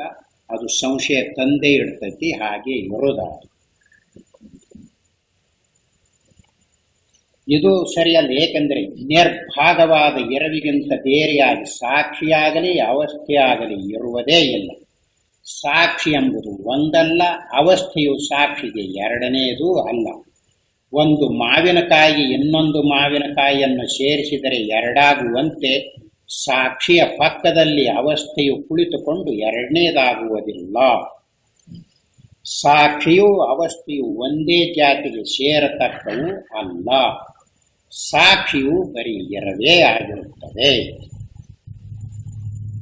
ಈಗ ಆತ್ಮನು ಅವಸ್ಥೆಗಳನ್ನು ಅರಿಯುತ್ತಾನೆ, ಆಗ ಸಾಕ್ಷಿಯಾಗಿದ್ದಾನೆ ಅಂತ ಹೇಳಿದರೆ, ಈ ಬುದ್ಧಿಯು ಆತ್ಮನು ಅರಿಯುತ್ತಾನೆ, ಅವಸ್ಥೆಯು ತಿಳಿಸಿಕೊಳ್ಳುತ್ತಿದೆ ಅಂತ ಈಗ ಅರ್ಥ ಮಾಡಿದಾಗ ಅವಸ್ಥೆಯು ವಿಷಯವಾಗಿದೆ, ಆತ್ಮನು ಅರುವಾದ, ಹೀಗೆ ವಿಭಾಗ ಮಾಡಿಕೊಳ್ಳುತ್ತದೆ. ಇದು ಬುದ್ಧಿ. ಇನ್ನು ಅನುಭವದಲ್ಲಿ ನೋಡಿಕೊಂಡಾಗ ಏನ್ ತೋರಿಸ್ತೈತಿ? ಅದು ಸಾಕ್ಷಿಯಲ್ಲಿ ನಿಲುಗಡೆ ಬಂತು, ಅವಸ್ಥೆ ಅಲ್ಲ. ಅವಸ್ಥೆ ಐತಿ ಅಂತ ಅನಿಸಿದ್ರೆ ಸಾಕ್ಷಿಯಲ್ಲಿ ನಿಂತಿಲ್ಲ, ಇಷ್ಟೇ ಅಲ್ಲ ಅರ್ಥ. ಇದು ಅನುಭವ ತೋರಿಸ್ತೈತಿ. ಆದ್ದರಿಂದಲೇ ಸಾಕ್ಷಿಯ ಪಕ್ಕದಲ್ಲಿ ಅವಸ್ಥೆ ಇರುವುದಿಲ್ಲ, ಅವಸ್ಥೆಯ ಪಕ್ಕದಲ್ಲಿ ಸಾಕ್ಷಿ ಇರುವುದಿಲ್ಲ. ಒಂದಕ್ಕೊಂದು ಹಾಗಿರುವುದಕ್ಕೆ ದೇಶ ಇರಬೇಕಂತ.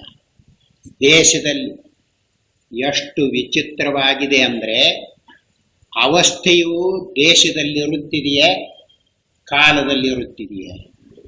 ಎಲ್ಲ ದೇಶ ಕಾಲ ಅವಸ್ಥೆ ಒಳಗಿದ್ದುಕೊಂಡಿದೆ. ಅದಕ್ಕನ ಅವಸ್ಥೆ ವಿಶಾಲತನವನ್ನು ಹೇಳಿಕೊಂಡು ಬಂದಿರುತ್ತದೆ. ಸಾಕ್ಷಿಯ ದೇಶದಲ್ಲಿರುತ್ತಿದೆಯೇ, ಕಾಲದಲ್ಲಿರುತ್ತಿದೆಯೇ? ಎಲ್ಲ ದೇಶ ಕಾಲ ಆತ್ಮನಲ್ಲಿ ಕಲ್ಪಿತ ರೂಪವಾಗಿ ತೋರಿಕೊಳ್ಳುವುದಾಗಿ. ಹೀಗಿರುವಾಗ ಆತ್ಮನು ದೇಶದಲ್ಲಿರುತ್ತಾನೆ, ಕಾಲದಲ್ಲಿರುತ್ತಾನೆ. ಎಲ್ಲ ಹಾಗಾದರೆ ಒಂದರ ಪಕ್ಕದಲ್ಲಿ ಒಂದು ಹೇಗಿರ್ತವು? ಈಗ ಮನುಷ್ಯರು ಒಂದರ ಪಕ್ಕದಲ್ಲಿ ಒಬ್ಬರು ಇರಬಹುದು. ದೇಶ ಇರುವುದರಿಂದ ಅಲ್ಲಿ ಇವರು ಇಲ್ಲಿ ಇವರು. ಮಾವಿನಕಾಯಿ ಎರಡು ಅಂತ ಹೇಳುವ, ಇದೊಂದು ಮಾವಿನಕಾಯಿ ಇದೊಂದು ಮಾವಿನಕಾಯಿ ಎರಡು ಅಂತ ಹೇಳಬಹುದು. ಹಾಗೆ ಆತ್ಮ ಒಂದು, ಅವಸ್ಥೆ ಒಂದು, ಎರಡು ಅಂತ ತೋರಿಸುವುದಕ್ಕೆ ಬರುತ್ತಿದೆಯೇ? ಎಲ್ಲ ಒಂದನ್ನು ಅವಸ್ಥೆ ಅಂತ ಅನಿಸ್ತು ಅಂದರೆ ಆತ್ಮನ ಅವನಿಗೆ ಗೊತ್ತಿಲ್ಲ. ಆತ್ಮ ಅಂತ ಗೊತ್ತಾಯ್ತು, ಅವಸ್ಥೆ. ಹೀಗೆ ಎತ್ತ ನೋಡಿದರೂ ಅದೇ ಇರುವುದು. ಹೀಗಿದೆ ಸಾಕ್ಷಿಯು ಬರೀ ಎರವೇ ಆಗಿರುತ್ತದೆ. ಅದರಲ್ಲಿ ಎರವಿಗಿಂತ ಬೇರೆಯಾದ ಸಾಕ್ಷಿತ್ವ ಎಂಬ ಯಾವುದೊಂದು ಧರ್ಮವೂ ಸೇರಿಕೊಂಡಿರುವುದಿಲ್ಲ. ಈಗ ಸಾಕ್ಷಿ ಅಂತ ಹೇಳುವಾಗ ಸಾಕ್ಷಿತ್ವ ಅನ್ನುವುದು ಒಂದು ಧರ್ಮ ರೂಪವಾಗಿ ಅದರಲ್ಲಿ ಅದರ ಧರ್ಮವಾಗಿದೆ. ಅಂದರೆ ಅದನ್ನು ಅರಿಯುವ ಒಂದು ಧರ್ಮ ಐತಿ ಅಂತ ಹೀಗಲ್ಲ. ಬುದ್ಧಿಯ ಕಣ್ಣಿನಿಂದ ನೋಡುವಾಗ ಏನನಿಸ್ತೈತಿ ಅಂದರೆ, ಬುದ್ಧಿಗೆ ವಿಷಯವನ್ನು ನಿಶ್ಚಯಿಸುವುದೇ ಅದಕ್ಕೆ ಒಂದು ಧರ್ಮ ಹೀಗನ್ನಿಸ್ತದೆ.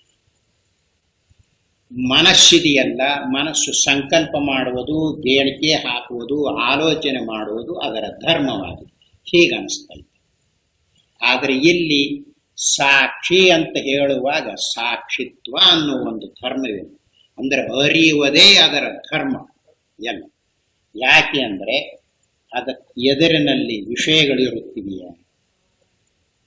ಎದುರಿನಲ್ಲಿ ವಿಷಯಗಳಿದ್ದರೆ ಅದನ್ನು ಅರಿಯಬಹುದು ಅಂತ ಕಲ್ಪನೆ ಮಾಡುವುದಕ್ಕೆ ಬರುತ್ತದೆ. ಹಾಗೆಲ್ಲ ಆದ್ದರಿಂದಲೇ ಸಾಕ್ಷಿ ಅನ್ನುವ ಮಾತನ್ನು ನೇರಾಗಿ ಬೆಳಗುವುದು ಅಂತ ಜಿಜ್ಞಾಸುಗಳಿಗೆ ತಿಳಿಸುವುದಕ್ಕಾಗಿ ಆ ಮಾತನ್ನು ಉಪಯೋಗಿಸಿದೆ. ಅವಸ್ಥೆ ಎಂಬುದು ಬರೀ ಎರವನ್ನು ಅರಿತುಕೊಳ್ಳದೇ ಇರುವ ಬುದ್ಧಿಗೆ ತೋರುವ ನೋಟವಾಗಿರುತ್ತದೆ. ಹಗ್ಗವನ್ನು ಅರಿಯದವನಿಗೆ ಹಾವು ತೋರಿದರೆ ಆ ಹಾವು ಹೇಗೆ ಹಗ್ಗದ ಜೊತೆಗಿರುವ ಎರಡನೇದೆನಿಸಲಾರದೋ ಹಾಗೆಯೇ ಅವಸ್ಥೆ ಎಂಬುದು ಆತ್ಮನಿಗೆ ಎರಡನೆಯದಾಗಲಾರದು.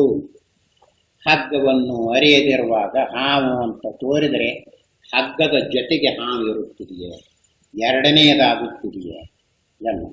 ಅದರಂತೆ ಆತ್ಮನನ್ನು ಬರೀ ಎರವನ್ನು ಅರಿಯದಿರುವಾಗ ಅವಸ್ಥೆ ಅಂತ ತೋರಿದರೆ ಆತ್ಮನ ಪಕ್ಕದಲ್ಲಿ ಎರವಿನ ಪಕ್ಕದಲ್ಲಿ ಅವಸ್ಥೆ ಎರಡನೆಯದು ಅಂತಾಗುತ್ತಿದೆಯೇ, ಹಾಗಿಲ್ಲ. ಆದ್ದರಿಂದಲೇ ಬುದ್ಧಿಯ ಕಣ್ಣಿನಿಂದ ನೋಡಿದರೆ ಭೇದ ತೋರಿಸ್ತೈತೆ, ಅನುಭವದಿಂದ ನೋಡಿದರೆ ಆ ಭೇದವು ಇಲ್ಲವೇ ಇಲ್ಲ. ಭ್ರಾಂತಿ ಇರುವಾಗಲೂ ಭೇದವಿಲ್ಲ. ಯಾಕೆ? ಆತ್ಮ ಒಂದ, ಅವಸ್ಥೆ ಒಂದು.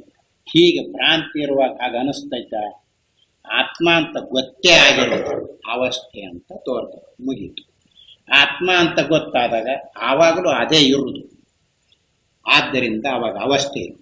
ಅವಸ್ಥೆ ಅಂತ ತೋರಿದಾಗ ಅದೇ ಇರುವುದು, ಇನ್ನೊಂದಿರುವುದಿಲ್ಲ. ಹೀಗೆ ಇವು ಭ್ರಾಂತಿಯ ವ್ಯವಹಾರ. ಬುದ್ಧಿಯ ಕಣ್ಣಿನಿಂದ ನೋಡಿದರೆ ದ್ವೈತ ತೋರಿಸ್ತೈತಿ, ಎಲ್ಲಿ ನೋಡಿದಲ್ಲಿ ಒಳಗೆ ಹೊಕ್ಕು ಭೇದ ಮಾಡ್ತೈತಿ, ಸಂಬಂಧ ತೋರಿಸ್ತೈತಿ, ವಿಭಾಗ ಮಾಡ್ತೈತಿ. ಅನುಭವದ ಕಣ್ಣಿನಿಂದ ನೋಡಿದರೆ ಎಲ್ಲಿಯೂ ವಿಭಾಗವಿಲ್ಲ, ಸಂಬಂಧವಿಲ್ಲ, ಭೇದವಿಲ್ಲ, ಅದು ಇರುವಂತೆ ಇದ್ದುಕೊಂಡು.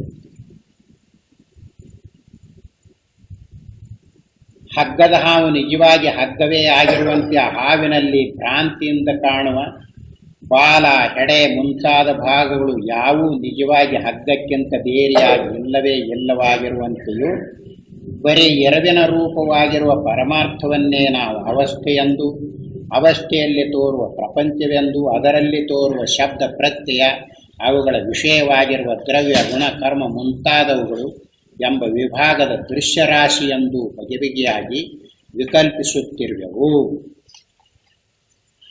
ಹೂ ಅಂತ ಕಂಡಿದೆಯಲ್ಲ, ಯಾವಾಗ ಹಗ್ಗ ಅಂತ ತಿಳಿಯದಿರುವಾಗ, ಹೂ ಅಂತ ಕಂಡಾಗ ಹೆಡೆ ಅಂತ ಕಾಣಿಸ್ತೈತಿ, ನಡುಭಾಗ ಅಂತ ಕಾಣಿಸ್ತೈತಿ, ಬಾಲ ಅಂತ ಅನಿಸ್ತೈತಿ. ಹೀಗೆಲ್ಲ ಭೇದ ತೋರಿಸ್ತೈತಿ. ನೋಡ್ರಿ, ಹೆಡೆ ಎತ್ತೈತಿ, ನೋಡ್ರಿ ಹೆಡಿ ನೋಡ್ರಿ, ಆ ನಡುಕ ಇಷ್ಟು ದಪ್ಪ ಐತಿ, ಬಾಲ್ ನೋಡ್ರಿ ಹಂಗ ತುದಿ ಸಣ್ಣಗೆ ಐತಿ, ಹೀಗೆ ತೋರಿಸ್ತೈತಿ. ಹಗ್ಗ ಅಂತ ಗೊತ್ತಾಯ್ತ, ಎಡೆ ಇಲ್ಲ, ನಡುಭಾಗಿಲ್ಲ, ಬಾಲಿಲ್ಲ, ಅದ್ರ ಮೇಲೆ ಕೂದಲು ಬೆಳ್ಕೊಂಡಿಲ್ಲ, ಏನೇನೋ ಆಗಿದೆ. ಆತ್ಮನನ್ನು ತಿಳಿಯದಿರುವಾಗ ಅವಸ್ಥೆ, ಅವಸ್ಥೆಯಲ್ಲಿ ನಾನು ಮೆಕ್ಕದ್ದು, ಮೆಕ್ಕದ್ದರಲ್ಲಿ ಧರ್ಮ, ಗುಣ, ಕರ್ಮ, ಸಾಮಾನ್ಯ, ವಿಶೇಷ, ಹೀಗೆಲ್ಲ ಈಗ ಏನೇನು ಭೇದ ತೋರ್ತೈತಿ ನೋಡಿ, ಇದೆಲ್ಲ ಐತಿ ಅಂತ ಹೇಳ್ತೈತಿ. ಯಾವುದು? ಬುದ್ಧಿ. ಅನುಭವದಿಂದ ನೋಡುವಾಗ ಆತ್ಮ ಅಂತ ಗೊತ್ತಾಯ್ತು ಅಂದ್ರೆ ಅವಸ್ಥೆ ಅಂತ ತಿಳ್ಕೊಂಡಿದ್ದೀಯಲ್ಲ, ಅದು ಅವಸ್ಥೆ ಅಲ್ಲ, ಆತ್ಮ. ಪ್ರಪಂಚ ಅಂತ ತಿಳ್ಕೊಂಡಿದ್ದೆಲ್ಲ ಆತ್ಮ. ಇದರಲ್ಲಿ ದ್ರವ್ಯ, ಗುಣ, ಕರ್ಮ ಅಂತ ನೋಡ್ತಿದ್ದೆಲ್ಲ ಆತ್ಮ. ಹೀಗೆ ಅನುಭವಕ್ಕೆ ಬರುತ್ತೆ. ಆದ್ದರಿಂದ ಬುದ್ಧಿಯ ಕಣ್ಣಿನಿಂದ ನೋಡಿದರ ಭೇದ ತೋರ್ತದೆ. ಈಗ ಆ ಬುದ್ಧಿ ನಮಗೆ ಏನು ಮೋಸ ಮಾಡ್ತೈತಿ ಅನ್ನೋದು ನೋಡಿಕೊಳ್ಳ್ರಿ. ಏನ್ ತೋರಿಸ್ತೈತಿ? ಈಗ ಹೇಳುವಾಗ ಹೌದು ಆತ್ಮ ಒಂದೇ ಇರುವುದು ಅಂತ ಈಗ ಭಾವನೆ ಹುಟ್ಟಿಸ್ತೈತಿ. ಯಾವುದದು? ಬುದ್ಧಿ. ನಿಜವಾಗಿ ನಮಗೆ ಅನುಭವದಲ್ಲಿಯೇ ನಿಲುಗಡೆ ಬಂತು ಅಂದ್ರೆ ಈ ಭೇದವು ಇರುತ್ತಿದೆಯೇ? ಇರುವುದಿಲ್ಲ. ಮತ್ತೆ ಈಗ ನಾವು ಎಲ್ಲಿದ್ದೇವೆ? ಬುದ್ಧಿಯಲ್ಲಿ ನಿಂತುಕೊಂಡಿರುವುದರಿಂದ ಅನೇಕ ಜೀವರು ಇದ್ದುಕೊಂಡಿದ್ದಾರೆ. ಒಬ್ಬರ ಮುಖದಂತೆ ಒಬ್ಬರ ಮುಖ ಇಲ್ಲ, ಭೇದ ರೂಪವಾಗಿದೆ. ಪಂಚಮಭೂತಗಳಿವೆ, ಭೌತಿಕ ಪದಾರ್ಥಗಳಿವೆ. ಇದು ಯಾವುದು ಈ ನಿಂತು ನೋಡುವುದಕ್ಕೆ ಬರುವುದಿಲ್ಲ. ತೋರಿಸುವ ಭೇದವನ್ನು ಇಂತೆಯೇ ಗೊತ್ತಾಗಿಬಿಡುತ್ತೆ. ಆದ್ದರಿಂದ ಎತ್ತ ನೋಡಿದರೂ ಅದ್ವಿತೀಯ ರೂಪ ಅಂತ ತಿಳಿತೈತಿ. ಅದರಿಂದ ಅದ್ವಿತೀಯ ಅಂದರೆ ಬರೀ ಅದೇ ಇರುವುದು ಅಂತ. ಈಗ ಅದು ಈ ಬುದ್ಧಿಯ ಕಣ್ಣಿನಿಂದ ನೋಡ್ತಾ ಇದ್ದಾರಲ್ಲ, ಅಲ್ರಿ ಇವರು ಪರಮಾತ್ಮನು ಒಬ್ಬನೇ ಇರುತ್ತಾನೆ ಅಂತ ಹೇಳುತ್ತಾರಲ್ಲ, ಇವ್ರ ಕಣ್ಣಿಗೆ ಕ್ವಾಡಿ ಮನುಷ್ಯರು ಕಾಣಿಸ್ತಾರ ಇಲ್ವಾ? ನಮ್ಮ ವ್ಯವಹಾರನು ಮಾತ್ರ ಏನು ಬೆರಕೆದಾರ್ರಿ ಇವರು ವೇದಾಂತಿಗಳು. ನಮ್ಮ ಕೂಡ ವ್ಯವಹಾರನೂ ಮಾಡ್ತಾರ. ಯಾವುದು ಇಲ್ಲಿ ಎಲ್ಲ ಆತ್ಮ ಸ್ವರೂಪವೇ ಅಂತೂ ಹೇಳ್ತಾರ. ಮತ್ತ ನಮ್ಮಂಗ ಉಂಡುನು ಉಣ್ತಾರ, ವ್ಯವಹಾರನೂ ಮಾಡ್ತಾರ, ಎಲ್ಲನೂ ಇಟ್ಟುಕೊಂಡಾರ. ಆ ಆತ್ಮ ಮಾತ್ರ ಒಬ್ಬನೇ ಅದಾನ ಅಂತ ಹೇಳ್ತಾರೆ. ನೋಡಿ ಇಂಥ ಬೇರ್ಕೆದಾರ ನೋಡುವಂತ ಇವರ ಮೇಲೆ ಆರೋಪ ಮಾಡ್ತಾ ಇದ್ದಾರೆ. ಈಗ ಆರೋಪ ಮಾಡುವವರು ಯಾರು? ಬುದ್ಧಿಯ ಕಣ್ಣಿನಿಂದ ನೋಡುವವರು. ನಾವು ಈಗ ಆತ್ಮಸ್ವರೂಪದಲ್ಲಿ ನಿಂತುಕೊಂಡಿಲ್ಲ. ಹೇಳುವಾಗ ಹೌದು ಆತ್ಮ ಒಂದೇ ಇರುವುದು, ಇದು ಎಲ್ಲ ಭ್ರಾಂತಿ ಇರುವುದು ನಿಜವಾಗಿ ತತ್ತು ಗೊತ್ತಾದಾಗ ಅದು ಇರುವುದಲ್ಲ ಅಂತ ದೃಷ್ಟಾಂತದ ಮೇಲಿಂದ ಆ ದೃಷ್ಟಾಂತದ ಬಲವನ್ನಿಟ್ಟುಕೊಂಡು ಹೌದು ಹೌದು ಅನ್ನೋದೀಗ ನಾವು ದಾಷ್ಟ್ರಾಂತಿಕದಲ್ಲಿ ನಿಂತುಕೊಂಡಿದ್ದೇವೆಯೇ ಎಲ್ಲ. ಮತ್ತ ಹಾಗಾದ್ರೆ ಯಾವ ಜಾತಿಗೆ ಸೇರಿದ್ವಿ? ಬುದ್ಧಿ ಜಾತಿಗೆ ಸೇರಿಕೊಂಡ. ಯಾಕೆ ಅದನ್ನು ಹಾಗೆ ತೋರಿಸ್ತಾರಂದ್ರೆ, ಮುಮುಕ್ಷುಗಳು ಜಿಜ್ಞಾಸುಗಳು ವಿಶೇಷ ಪ್ರಯತ್ನ ಮಾಡಲಿ, ಈ ತತ್ವದಲ್ಲಿ ನಿಲುಗಡೆಯನ್ನು ಹೊಂದಲಿ ಅನ್ನೋದಕ್ಕಾಗಿಯೇ ಇದನ್ನೆಲ್ಲ ಬಿಡಿಸಿ ತಿಳಿಸ್ತಾ ಇದ್ದಾರೆ.